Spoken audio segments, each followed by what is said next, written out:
All right, this is an asynchronous recording of the synchronous classes in Zoom session that was offered um, during our in-school professional development. It is a little different than what was given in school in that it does not include the mechanics for getting onto Zoom, for starting a Zoom class, uh, simply because by this point, many of us have interacted with Zoom. We've started it, we've joined it, we're learning to love it. And also because those instructions actually are already on the Zoom page. So if you are a Zoom newbie, feel free to pause this recording and go back out and orient yourself with some of those. So what this session is going to cover is best practices for asynchronous class. These are very, very basic best practices, and also a suggested pacing for some of your preliminary synchronous classes, how you might expect one to play out. So you should be willing to get a little interactive in your synchronous sessions, but not too interactive. I highly suggest if you are going to be sharing slides, videos, websites, examples, that you allow your class to come in. You can give them, you can let them in early, give them a second to talk, chat with one another, and then I would highly suggest you take away their rights to have audio and video. Yep. None of that. Instead, I suggest that you use the chat box. The reason that I suggest this is because audio and video can be very distracting in a group of more than just a few people. You're constantly reminding people to mute themselves, to unmute themselves. People forget that they're on video. That can be kind of interesting, but also kind of distracting. I suggest that you use a chat box. You are able to pull this up on your screen using the shortcut menu at the top of your screen when you're sharing your screen. That was a lot of screens, but in that shortcut menu, there is a chat option. You can pull up that chat box and stick it anywhere on your screen. The people who are viewing your meeting or your class will be unable to see that chat box. So you put it where you can see it. Don't worry, it's not blocking anyone else's view but your own. Hopefully, you know what's on your slides. You can also feel free to exit full screen for yourself, and this way you'll be able to see just a little bit more of the Zoom room in the same way that the students can, instead of your shared screen taking up your entire screen. So some best practices. You should prepare for giving a synchronous class. Find a quiet room, lock the door, pour a glass of wine if nobody's looking at you. No, I'm joking. You should not do that. I feel like I need to say that for technical reasons. I'm going to go back to number one. When you find a quiet room, I don't just mean for the sound purpose of a quiet room, although that is really helpful. And remember, staying away from things like windows where you might hear passing traffic, staying away from the laundry room or a running dishwasher, should you, during this virtual school, be trying to both housekeep and present class. Remember that some of those background noises can be more obvious to your listeners than they are to you when you're paying attention to giving a class. That quietness should also be for your background setting. So turn on your video if you're planning on sharing yourself on screen. And this is a little photography tip. They often tell you to look at the four corners of your viewfinder. So when you have that video on, take a look at the four corners of your screen. Oftentimes, especially when presented with a video of ourselves, we tend to look at ourselves. We're narcissistic by nature. I'm here to tell you that after watching a video of you for 45 minutes, your students will not be looking at you anymore. They will be looking into your background to try to see what they can discern about your personal life from what is hanging on your walls. So you want to make sure that whatever is visible in your screen is something that you're comfortable with. And also, as MBE rules state, that a quiet class space or more neutral walls allows for the eyes to breathe and for us to concentrate better at the work at hand. You should also preload all the content that you intend to share. So if there's a website, if there's slides, if there's a picture, if there's a video, make sure that you pull all of that up, know where it's pulled up, and have it readily accessible. You don't want one of those moments where you're scrambling and showing your desktop with 850 icons on it. We want to avoid that situation. You should always check your audio. If Zoom tells you that you must restart Zoom for your audio to work, believe it. Believe Zoom. They know what they're talking about. They know if there's a malfunction. Log out, log back in.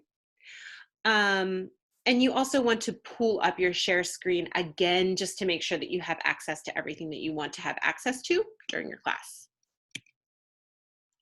Be dressed from the waist up. We are all at home and relaxed, but this is just that secondary reminder. Make sure if they're looking at you that you are comfortable with the person and the place that they are seeing. When students enter the room, it's a good idea to have your screen quote unquote ready. So do you want them to be looking at you, your smiling face as you're greeting them when they come in? Do you want them to be looking at a slide with a question on it? Do you want them to be, coming into the middle of a video that's playing? That could be kind of a cool thing if that's how you wanted to start your class off with.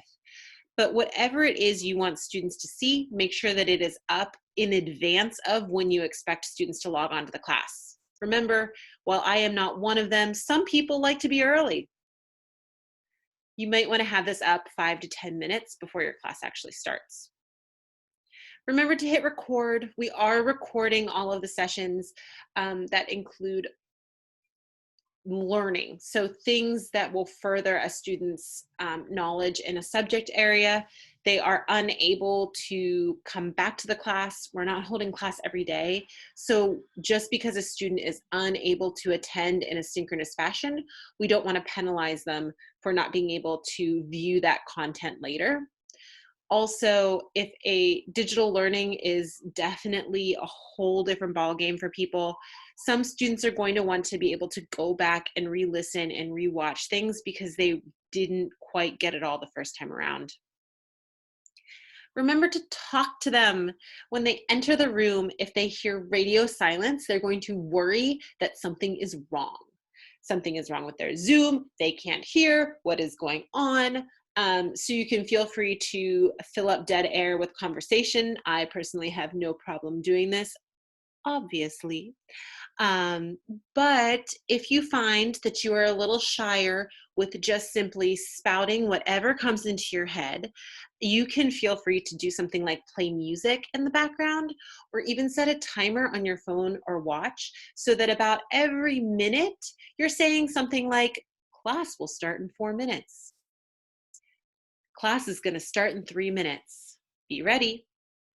It's also a good idea to have them check modes of interaction. And this is a way to kind of have something for them to interact with as soon as they enter the classroom. If you're going to have them working in the chat box, even if you give them audio and visual at the start of the class, you want to have them respond to a chat box question. You want to make sure that they're all able to find the chat box and type in it. If you're planning on having a verbal discussion, again, engage them verbally. Make sure that everyone's mic works. Make sure that everyone knows how to unmute themselves, especially if you're intending to mute them for a little bit during portions of your class. And remember, give people feedback.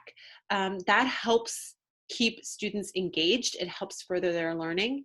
It's easy in a digital environment to feel like you're just talking at people to forget that there's others in the room. You want to make sure that you're giving your students that interaction and that feedback as the class goes on. It's also good to know that through that shortcut menu at the top of your screen that you are able to mute, steal the camera back, and even eject students from the room. Oh, the power. So if something goes wrong, you're getting feedback, you yourself can do that. Running a class, you want to start with what we call a do now. That is that interactivity at the beginning, either a verbal question for them, a question in the chat box, a question on a slide. More than ever, you want to chunk your lesson. So you want to chunk into smaller parts. We're talking 5 to 10 minute chunks. In between each chunk, you want to add in a formative assessment. It can be as simple as a, do you understand? Is everybody still with me? It would be nicer if it was more in depth than that. You really need to check for understanding, and you need to be prepared to re-go over a chunk if you need to. So it's a good idea to have backup plans.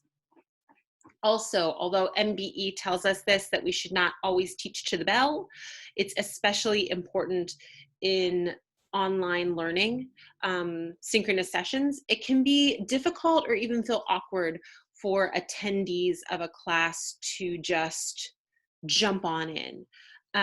So you want to make sure that you're giving your students space to ask their questions. So that may mean that you need to cut yourself off. And one other note that I like to mention when we're running a class virtually is that you want to be a little bit like Darwin here. So you need to be ready to move on if at least 80% of your class understands.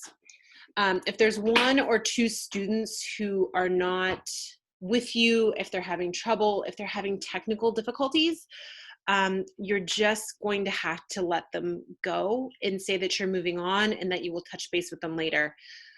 It's important not to break the flow of learning in a digital environment.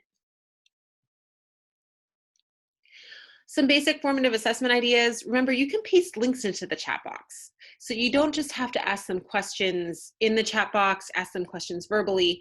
You can paste a link in there and send them out to a Kahoot if you want, or to any other interactive website that will allow them to answer. Remember that you can use Google Docs. I especially love using Google Sheets and assigning rows where people can respond. It's a collaborative space. Students will be able to see what other students are doing, and you are able then to view the sheet as well and give feedback to the class as a whole as they work through some type of formative assessment. You can ask for a discussion. You can even ask a reflective question of them, have them respond in that chat box. There will be more to come. We're going to give an entire workshop on formative assessment in online environments. It's a little bit different than in the class, but I encourage you all to get creative. Finally, you should know that, again, because you're recording all of your sessions that present space for students to be learning something, when you are furthering their knowledge in a subject, you are recording it. You may ask, what happens to that recording? Well, you don't have to do anything in Zoom. You just have to end the meeting and the recording will be automatically generated after it's, once it runs through the conversion process, it will pop up on your screen a little file that has 3 things in it. What you're looking for is the 3rd item in the file is going to be a Zoom MP4. You are able to upload this to Google Drive, Google Classroom, wherever you'd like, and then share it back out to your students, whatever your workflow is for keeping track of previous lessons.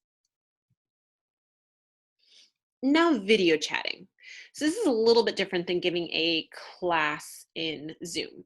Um, Video chatting where you have everybody's face on a screen. We're all just looking at each other, trying to look into each other's homes, seeing who's got dirty laundry in the background.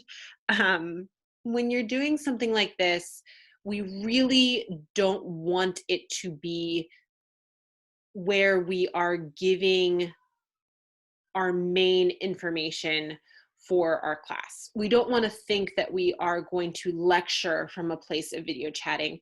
It's very distracting, um, and both visually, audibly. We really want to use video chatting for socio-emotional well-being, to allow our students to check in with one another. Maybe if you have a single topic or question that you want to allow group discussion around, that's great. This is also something that you do not need to record. So if we're all having our faces on screen and just having a discussion, we do not need for that to have a record. This is one thing that you don't have to record. Again, sessions like this are not for teaching. This is not where our students are learning new material. This is where our students are either reflecting or discussing it, or this is where we are allowing for just community building to happen in a virtual place. This is a side note that we want to be aware that if a student is not allowed to have their image on video, you want to be respectful of that. Also, if you see a student come into the room and there is no video for them, if instead there's just a static picture or there's just their name, you know, you don't want to call them out on it. You don't want to be like, hey, Sarah, we can't see you. They were prompted and asked if they wanted to show their video as soon as they entered the Zoom room, and they said no. So unless a student asks you to help them troubleshoot the video, if they don't have it, we're going to assume that they just don't want it. All right, we have reached the end. Good luck, and please contact, you can contact myself, Sarah, you can contact the IG team at ssfs.org, or you can contact tech@ssfs.org for help with synchronous sessions or any other virtual learning that you've got going on.